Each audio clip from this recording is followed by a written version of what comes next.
Jimmy Haslam and GM John Dorsey walked into Hue's office, told him he was being let go. Hue asked why, and Dorsey said the team quit on him. Hue responded by saying, quote, "Get the F out of my office." Whoa!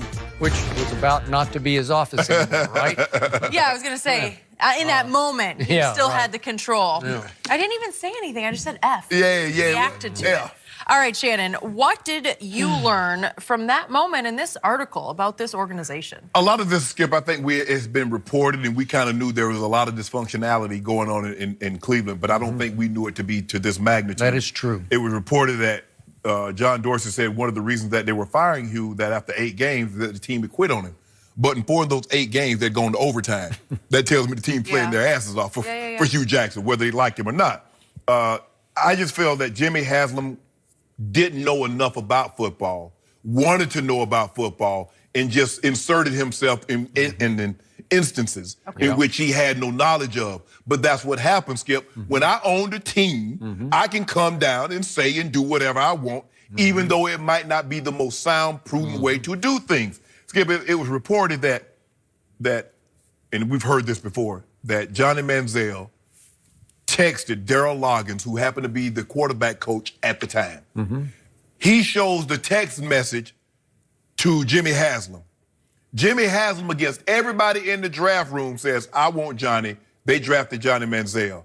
It's also reported that Jimmy Haslam didn't like Teddy Bridgewater because of the handshake that he gave him at the end of dinner. That's true. Wow. It's like he hires all these people and says, "Okay, we got a plan. Our plan is 2 to 3 years. I know we're terrible. We some trash. We bought the team. I know what we're getting in for. This is your role. Okay, how long you need? Boom, gotcha, good. This is your role. How long you need? Boom, gotcha." After a year, boom, gone. Coach is gone. General manager's gone. Everybody's gone. So he's clearly not willing to see this thing through because I think maybe because, look, he came from the business background. His dad was very prominent in the trucking business in Tennessee. And the trucking business, everybody says, well, it's a business. No, all businesses are not run the same, Skip. You can't, football is totally different.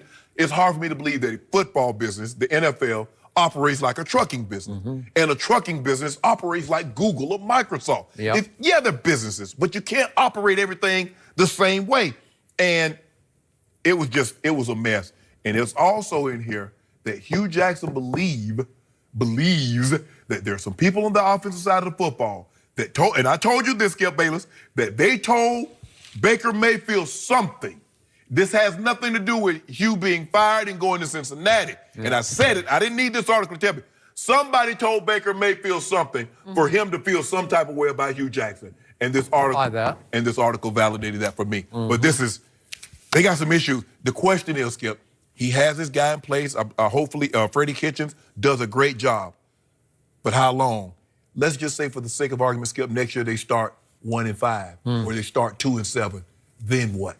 Because it seems to be if they don't get off to if they're not 3-0 or 4-1 or 5-3, it's a problem. I got to tell you, the deeper I read into this story by Seth Wickersham, the sicker I got for Baker Mayfield. This is a bad place. Every NFL team, the buck stops with the owner. Absolutely. The first decision that has to get made is that owner has to choose a GM and a coach. And if he chooses wrong, or if he wants to be the coach or the GM, you're going to lose. And you're not going to be able to get out from under it because there's no public mandate that you can fire an owner. He owns the team. So he's not in a government job. You can't vote him out of his job. And it's clear to me after reading this story that Jimmy Haslam is a frustrated football coach. And it details that he wants more and more to be hands-on. He walks the halls every day of their facility chatting with this guy and that guy, and it can be somebody at the low end of the spectrum. And he's open to, he wants to know what's going on. What have you heard? And if you tell him the wrong thing at the wrong time, heads are going to roll because he will fire at a moment's notice. Somebody will be gone because he's fired a whole lot of people.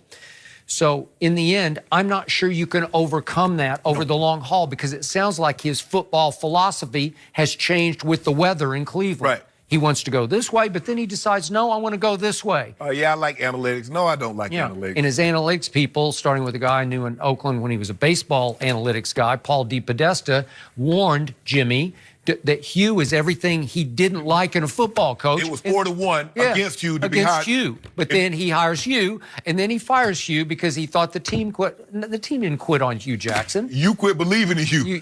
For whatever reason, or maybe your quarterback quit believing, and you decided you had to take that to heart. I'm reading in here about where Sashi Brown, who's a Harvard-educated, one of his analytics No guys, longer there, that he nicknamed him Obama. And he's like, he didn't there are people in the thing that didn't like it, say it was offensive, and he's like, oh, it's a compliment. Oh, okay. I don't, like I say, Skip, I'm with you. The thing that whether you like the Patriots or you don't, the way they've structured their situation, Mr. Kraft is here, Coach Belichick, and then the players. Only one time in 19 years, I believe there's ever been a disagreement or I agree. A disagreement. They got to the magnitude that Mr. Kraft says, okay, Bill, you will do this. And Seth Wickersham wrote about that a year ago. Go ahead. Yes. Mr. Kraft knows what he knows. He's a businessman. He had to be a businessman because how else would he have enough capital to be able to purchase the Patriots? So this is what I know. Razors. Yeah. Yes, this is what I know. Let me hire somebody that knows more than what I know. Now, I don't believe Coach Belichick handled him like Bill Parcells. Bill Parcells didn't want him around. Mr. Kraft's like, well, wait a minute. I understand you're cooking the grocery, but I'm buying the damn grocery. So I'm going to see what you cooking in these pots. That's true. I'm sure Mr. Kraft comes around with Coach Belichick. He doesn't offer anything. Like you go in the kitchen. Sometimes you go, my grandpa used to go in the kitchen. Now, we couldn't go in the kitchen, Skip Bayless, and look at my grandma's pots. But Papa could come in the kitchen, open the stove, look in the pots. No problem. You realize a watch pot never boils. Remember that? Hey, okay. You just got to check it out. I'm sure ain't nobody tell Barney Porter that. But if the kids come in there and look at the pot, Granny, what you cooking? Boy, you got slapped in your mouth. Boy, close that stove. But Granny, Mr. Kraft can come around. He just wants to be in the loop. He just needs, just keep me updated. What's happening? Yeah, updated. Yeah. He ain't trying to say, hey, Bill, I really like this offensive lineman out of Texas. I think we ought to give him a look. That's not what he's doing. And I can assure you, if he were to have dinner, I don't even know how often Mr. Kraft were to go to dinner. Well, they'd never pick it in the top 15 anyway. So they go to dinner, and I'm not going to take a guy, Skip, because I didn't like the handshake he gave me. Really? And he's running the football team, right? So to your point, Kraft, Belichick, Brady, they've been together for 19 years doing exactly the same way, which is why they have flourished. Drew Brees, Sean Payton, they have been together all 13 years Drew has been in New Orleans, right? They came in together. Correct. And they're still together, and they're going forward into a 14th year, right? Yes. Has it worked? Yeah. Yeah, it's worked and they pretty got well. the same GM. Yeah, same GM. And they had the Benson family, obviously, but they weren't involved. They weren't meddling, to my knowledge. I don't think they ever did. I don't think so either. Nope. Tom Benson, I don't think he ever wanted anything to do with football. He would speak for the team. He was involved in politics and whatnot, but not football. And in this case, you have a Jimmy Haslam who just looks worse and worse because I thought Greg Williams did a pretty good interim job, right? And I thought he really did a good job with the defense. And all of a sudden, he is out. Greg Williams got less credit for being the head coach than Freddie Kitchens got for being the offensive coordinator. How's that possible? I mean, can you imagine Josh McDaniels receiving more credit for the team's success than Bill Belichick? No, I can't.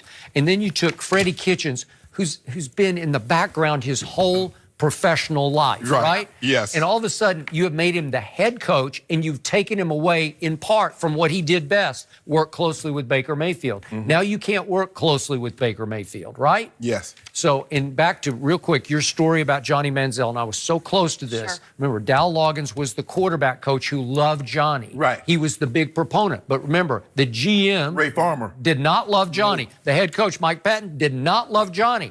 And at the last second, as Johnny fell through the first round toward whatever they had, 23, I think 22, whatever it was, all of a sudden, Dow gets a text from Johnny that says, let's wreck the league together. Well, that's a mouthful because you've never done anything except win a Heisman Trophy, right? Right. And so he shows the text to the owner who says, take him right now.